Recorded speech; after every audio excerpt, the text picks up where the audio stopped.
Hey friends, I'm Amy, and today we're making the most decadent of desserts, or maybe the most decadent of breakfasts, maybe? Oh well, anyway, we're making a chocolate coffee cake with cinnamon crumble topping. And that's a mouthful, but so is this coffee cake, and it actually does have coffee in it. Many coffee cakes are meant to be eaten while drinking coffee, but most of them don't actually have any coffee in them, the powder or the full-on brewed kind. But not this one. This chocolate coffee cake has actual brewed coffee in it, as well as so much chocolate and cinnamon and all the good things. So let's get cooking. To start, start by brewing some strong coffee. Drink most of that and set a quarter cup of it to the side to cool. Next, line an 8x8 metal baking pan with parchment paper. I cut the parchment corners and folded everything into a square to try and make that parchment paper sit better in the pan. The little tabs, they'll slide in front or behind the sides so we don't have bunched up paper there, making our coffee cake too thin at the corners. This will also help to get it back out of the pan later. Next, preheat the oven to 350 and make sure the rack is in the middle position. Okay, now the batter. To start, grab a medium bowl and add 1 1/4 cups of all-purpose flour, a half cup of cocoa powder, 1 1/2 teaspoons of baking powder, and 3/4 of a teaspoon of salt. Give this a little whisk so everything is mixed, and then set this bowl to the side.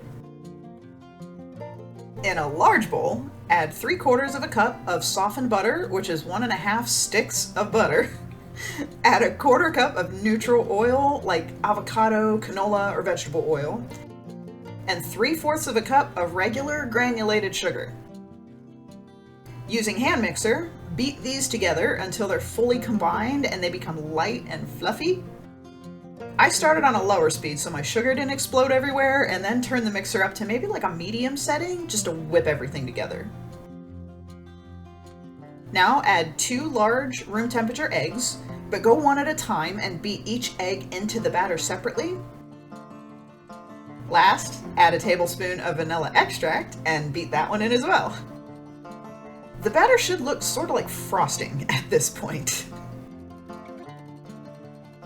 Next, we're going to add the flour mixture to the butter mixture, but we're going to alternate with a 1/4 cup of milk and that 1/4 cup of coffee that we saved. Add about a 1/4 of the flour mixture and stir that in, then half of the milk, then another 1/4 of the flour, etc. until all the flour mixture, the 1/4 cup of milk, and the 1/4 cup of coffee have been fully incorporated into the batter. Now this is a lot of stirring, but we do still want to make sure that we don't overmix this, which will make our coffee cake chewy instead of tender. So stir in each addition, but stop as soon as the portion is mixed. At the end, it's still going to look a little bit like chocolate frosting and be somewhat thick. You may also have little teeny lumps, and that's okay as long as there are no big lumps. Set this to the side for just a moment, and last, we're going to whip up our chocolate chunks. For the chocolate, I have 2 Cadbury dark chocolate bars from the candy aisle, not the unsweetened baking bars. You can use whichever brand of chocolate is your favorite, Hershey's, Cadbury, Ghirardelli, Godiva, anything, as long as it's dark chocolate. We want 1 1/2 of the bars for now, and then keep a half bar separate for later. Chop up 1 1/2 bars of the chocolate, just a rough, uneven chop so the pieces going into the cake are not all the same size. And we don't want huge pieces like full squares, just kind of chopped up chunks like this. Then add all the chopped up chocolate into the bowl and fold it into the cake batter until all the chocolate pieces are evenly distributed throughout. And now it should look like chocolate frosting with chocolate chunks in it. Scrape all of the chocolate batter into the parchment lined pan we prepared earlier, and then smooth it out so you have a relatively even layer of batter in the pan. It doesn't have to be perfect, but we also don't want any big hills or valleys, because then we'll have parts of the cake cooking faster than other parts, and we could run the risk of having the thinner parts burning while the thicker parts don't fully cook. When that's all smoothed out though, set this to the side for just a moment, and let's whip up our crumb topping. In a microwave safe bowl, melt 1/3 of a cup of butter, which is 5 tablespoons plus 1 teaspoon. Add in a half cup of sugar, a teaspoon of ground cinnamon, and 1 cup of all-purpose flour. Now mix this up until you have a gravelly, clumpy crumble. I started with a spoon so the butter would start to incorporate instead of getting all over my hand, and then I moved to just using a clean hand to get the texture that I was looking for. It should have a nice, crumbly texture, almost like a soft granola. Sprinkle that topping all over the cake batter in the pan, making sure to get all of the batter completely covered with the crumb topping. It's important here to sprinkle it and not to just dump it and then try to spread it. The crumble will sink into the batter in the center and end up just getting pushed into the batter as you try and spread it out, and then it won't become that lovely crispy topping we want on a coffee cake. When that crumble is all on there, bake this at 350 for 30 to 35 minutes or until a toothpick poked into the center of the cake comes out clean. Just make sure to poke it in a few places to make sure you're not hitting melted chocolate chunks and accidentally overcook the cake part thinking it's not done. Yeah, ask me how I know that one. When the cake comes out of the oven, first I'm going to take a moment to admire how amazing my kitchen smells. It's like chocolate and cinnamon and all the deliciousness of a freshly baked cake. And how amazing this coffee cake looks. There should be light browning on the crumble, and you'll see that lovely fully cooked cake underneath.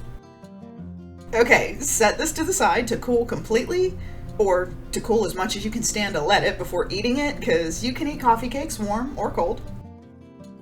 Now this particular coffee cake though, it benefits from being allowed to cool and set completely. It's very, very, very, very, very tender, so giving it an hour or two helps the cake to set and to stay together when it's cut up. You can even let it cool on the counter for an hour and then pop it in the fridge for an hour, and it'll be perfect at that point. Right before serving it, melt that remaining half chocolate bar we saved with a 1/4 tablespoon of butter and a tiny splash of milk so it's nice and drizzly, and then drizzle it all over the top of the coffee cake. I went with a diagonal drizzle because doesn't it just look so fancy? And yes, this part is purely optional. You don't have to drizzle any melted chocolate on top. You could sprinkle a little cocoa powder with a fine mesh sieve. You could serve it with a side of vanilla ice cream. You could just cut it up and eat it without anything, and it'll still be chocolatey, cinnamony, crispy, crumbly deliciousness. I would also recommend small pieces because this cake is rich, like indulgent rich. It's insanely decadent. A small piece that's about 4 bites was plenty for me, and I love chocolate. The topping was crispy and warm with the cinnamon. It's a perfect complement to the cake. Thank you so much for watching my video. Please like and subscribe. Maybe leave me a comment below if you're enjoying making this wonderful food with me. Stay tuned every Wednesday for copycats from all our favorite restaurants, takeout, diners, even fast food joints. We are getting more than double the food for half the price, and everything just tastes so much better. I hope you have a wonderful week, and I'll see you back here next Sunday for another comforting, cozy, home-cooked meal. Bye.